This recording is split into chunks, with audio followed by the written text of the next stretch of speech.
Bangkok, known as the City of Angels, also the City of Angles, where tradition and commerce converge, rich in spirituality, yet everything for sale, from sex to sun-kissed islands. But for these mothers, Bangkok is a city of anguish. Both have daughters incarcerated for drug smuggling. It begins with an offer, easy cash, the trip of a lifetime, or a dream job. But the fast track to happiness is really a speed train to hell. And the free ride ends in a nightmare, a life or death sentence.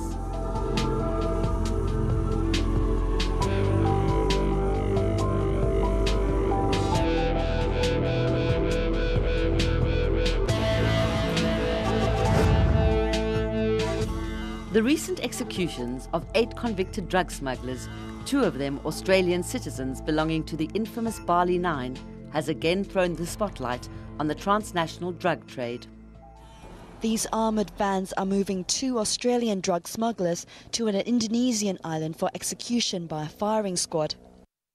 The cases of Andrew Chan and Myron Sukumaran have caused a diplomatic fallout between Australia and Jakarta. I think right now millions of Australians are feeling sick in their guts at the prospect of execution for these 2. I've been saying again and again that this is contrary to Indonesia's national interest and it's contrary to Indonesia's best values. It has also caused outrage from human rights groups over the imposition of the death sentence, especially as the condemned inmates had been imprisoned for 10 years and properly rehabilitated. In Malaysia, a South African, Dion Cornelius, also faces execution for drug smuggling. He was arrested in October 2013. His case has been referred to the Malaysian Court of Appeal. Since the sentencing on the 22nd of January, we haven't heard anything from the embassy stating that the appeal is going to be happening and when it will be happening.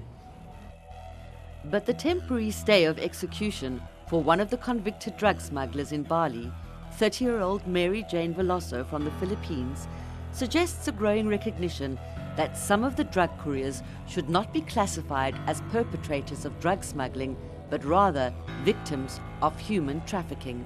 If a person is recruited by deception and transported to another place and put in a condition of forced labor where they undertake an illegal activity, now it will seem like a condition of double victimization.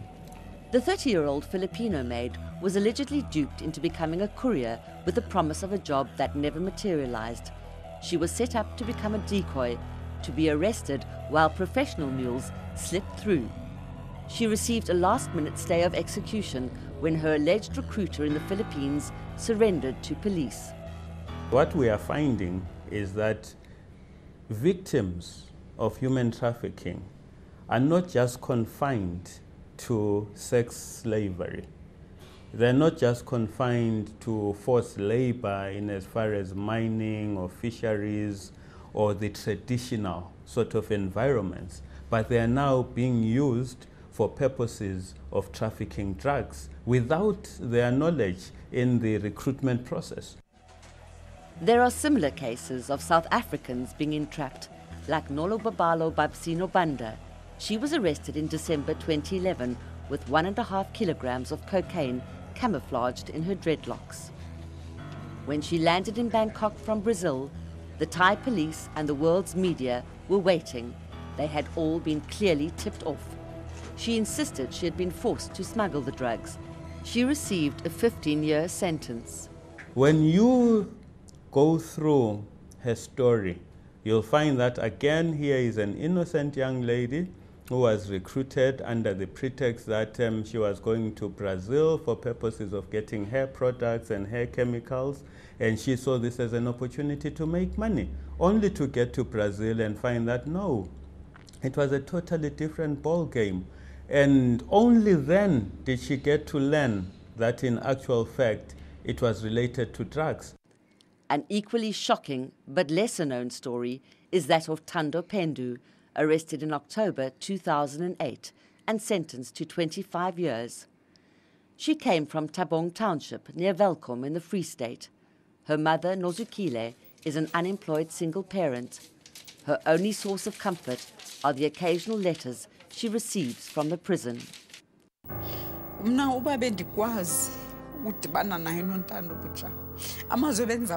I could get the chance to see her, the words I would give to her would be words of encouragement, so that she could be strong and patient until she is released.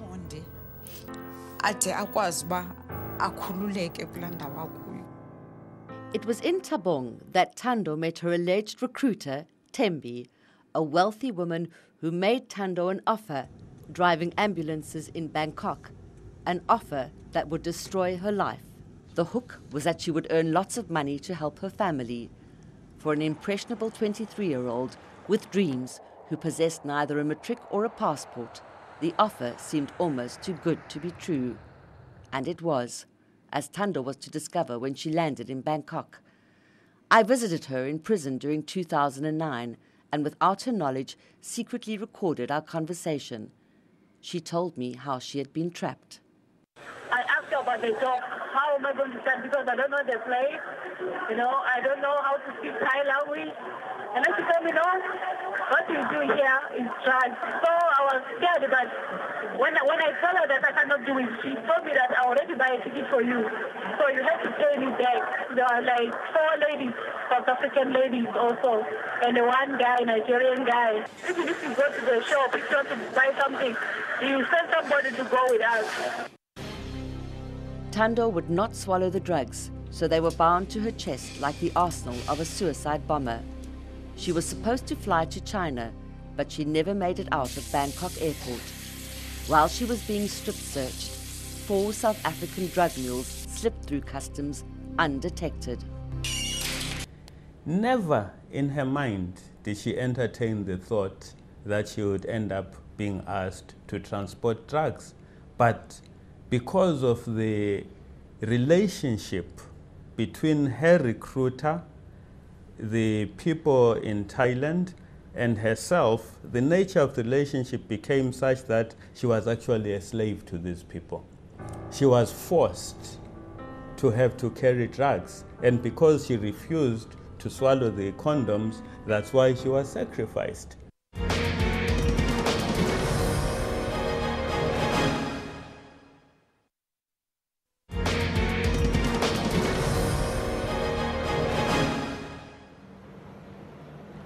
In December 2014, I again flew to Bangkok to visit Thando and Babsi. With me was human rights lawyer Savelo Sibanda and the mothers of Thando and Babsi, as well as Thando's uncle. We were met at the airport by Henk van Staan, a retired Belgian businessman living in Bangkok. For the past 7 years, Van Staan has been visiting South Africans incarcerated in Bangkok.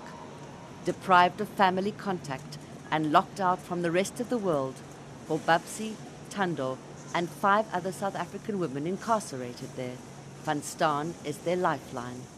I don't think I'm the lifeline, I'm just their PA.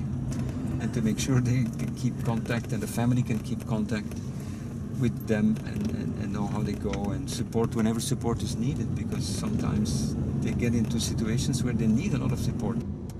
Both 23 years old at the time of their arrests, Thando and Babsi have become close friends in prison. Their mothers have suffered terrible anguish. Hunjiswa was able to visit Babsi once before, but this is her first contact visit. Nozukile has not seen Thando in 6 years, her only contact through Thando's letters. Although both are understandably publicity shy, they agree to speak on camera for the sake of their daughters. She's been teaching me about the Bible. Thando wasn't a spiritual person before, but she's now giving me strength through the Bible. She has changed. She's not the same Thando that I knew. I had mixed feelings, excited, but at the same time nervous. It is early morning in Bangkok, but in a city of 11 million, the streets are already bustling. We are on our way to Klong Prem prison, where Thando and Babsi are incarcerated. I'm very, very excited to go and see her After a long time, I didn't see my niece. There have been a lot of changes in the conditions of the women.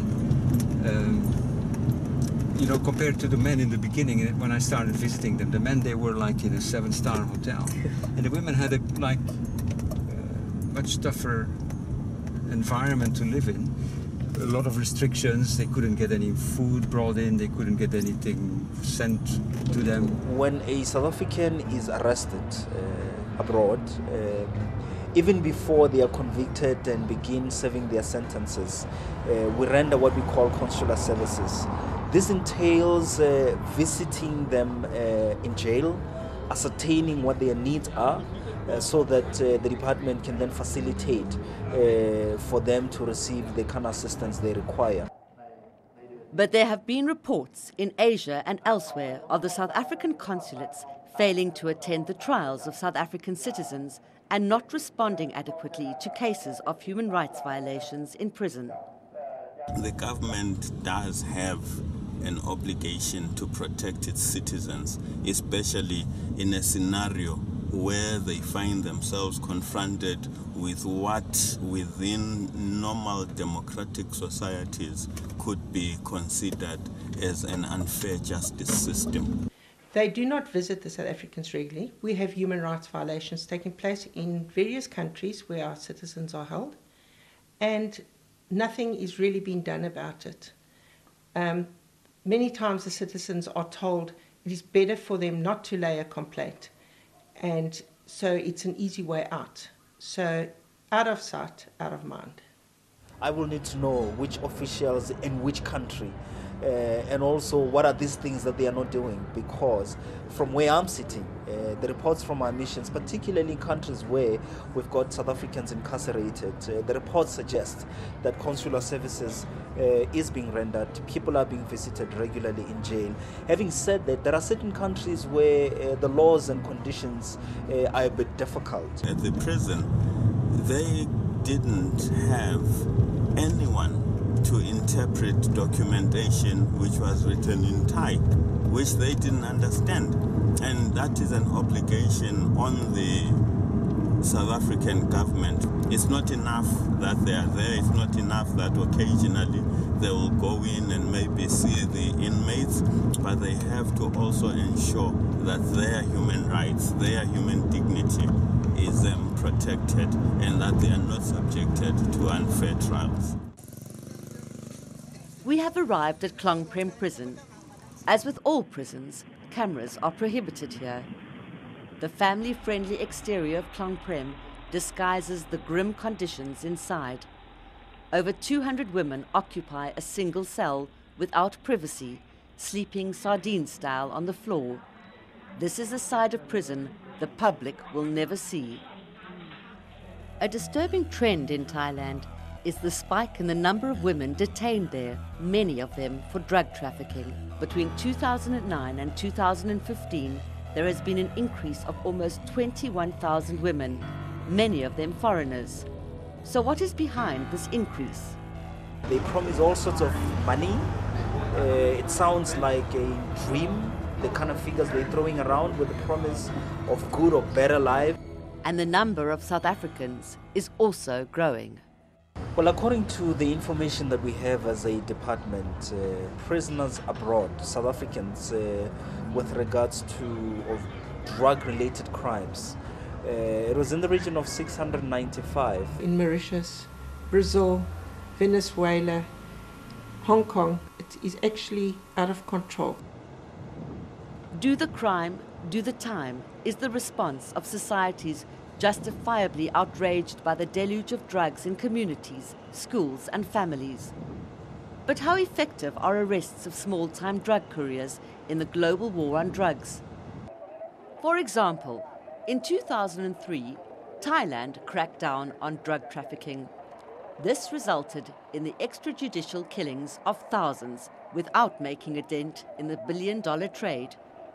And while the arrest of small fry couriers like Tando and Babsi might look good for the statistics, their recruiters and the syndicate kingpins continue to evade arrest back home. South Africa, in having obligations to its citizens, is therefore compelled to intervene where especially there is clear evidence on the ground that some of the people that we are dealing with are people who were recruited through coercion out of South Africa and now find themselves on the wrong side of the law. For every South African that's in a foreign prison, there is a recruiter and a drug lord walking free in this country.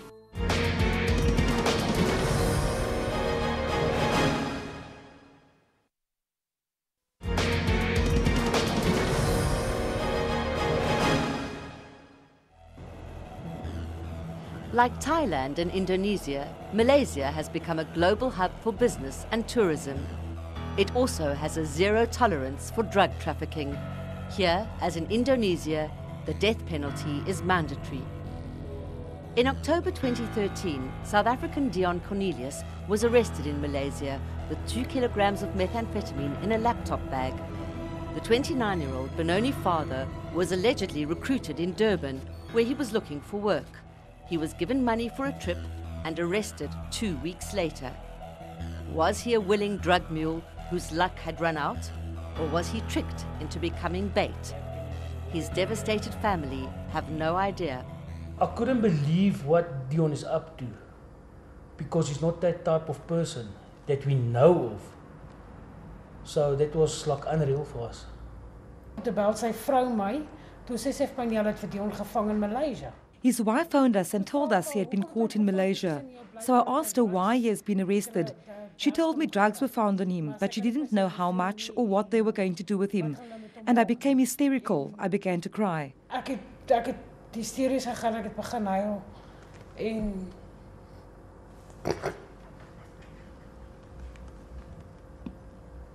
He pleaded guilty, believing he would get 10 years. He was wrong. I've actually went onto the net and went on to News 24 and I saw the whole thing that he was sentenced to death penalty, and I was devastated. And then I said to her, well, we'll have to make a plan to get him back. When a South African is convicted in a foreign country where there is capital punishment and they exhaust the legal process of appeals, and it comes to a point where the only thing that's left is for them to face capital punishment.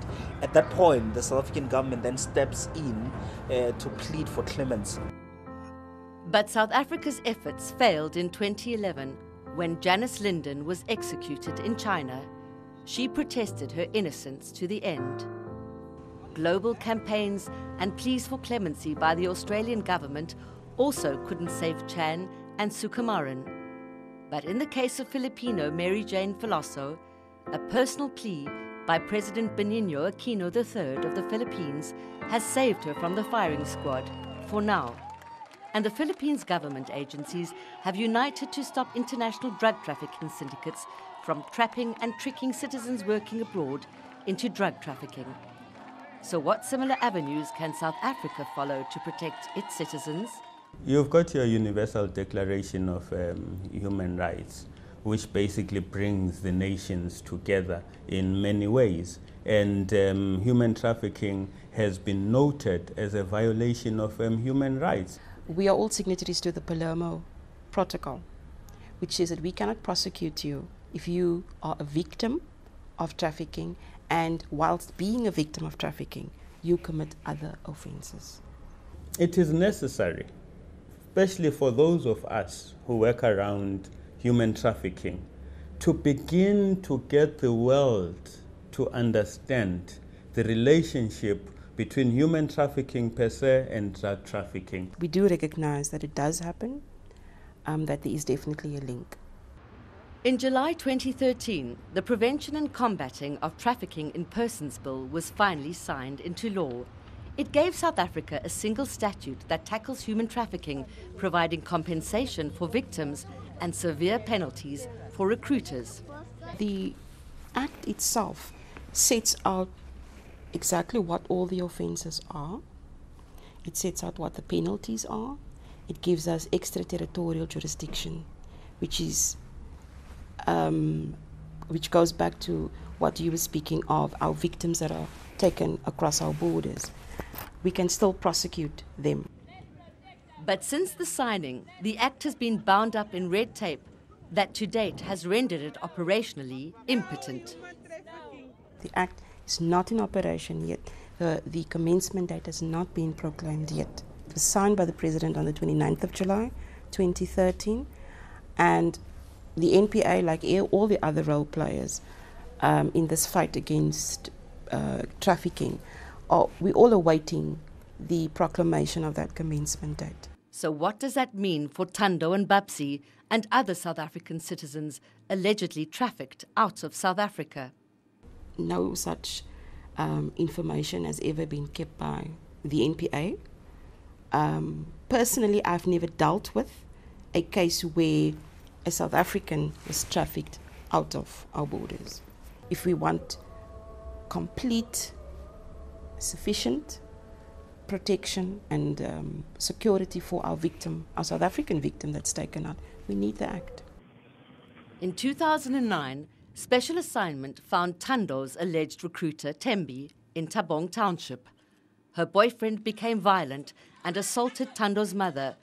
Her rage and grief erupted in turn, and she struck back.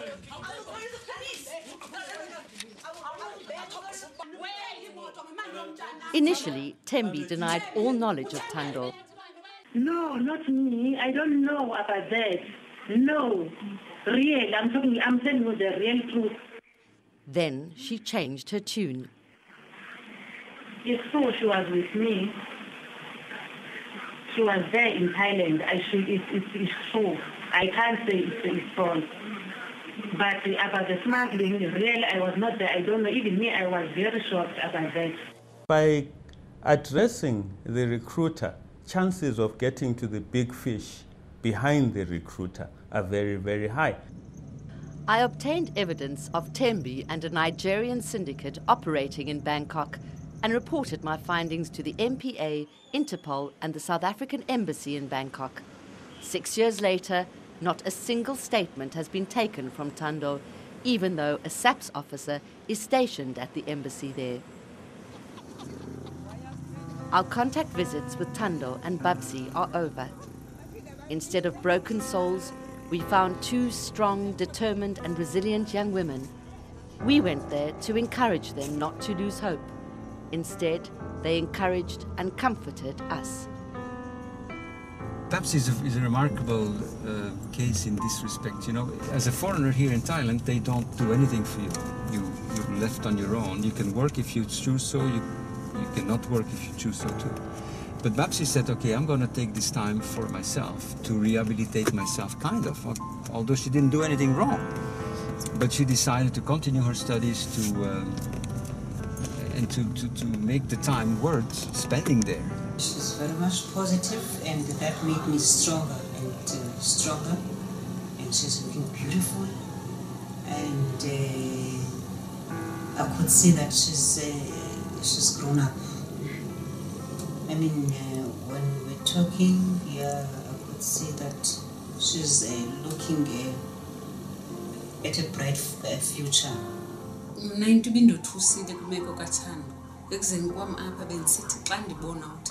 When I was coming here, I was worried what situation I would find her in, the conditions. The anticipation was very stressful, but now that I've seen her, I feel so much better. She's very positive. She is focused, and one of the things that she is very clear on is that once she is out, not only is this experience going to be of relevance to her in as far as her personal growth, but she also wants to get involved in an environment which will help prevent other people going through the same experience. Without assistance from South Africa, the only chances for Thando and Babsi not to spend much of their adult lives behind bars are through the annual amnesties given by the King of Thailand, or through a royal pardon, a process that could still take years. But the key about the royal pardon is that they need to see the support from the whole country. So without support from the South African government, a royal pardon will be impossible. Who knows when Thando and Babsi will see their families again? It's about people realizing that yes, today it's Thando and her relatives, it's Babsi and her relatives, but tomorrow it will be our relatives and we will be wanting action because it's now hitting us.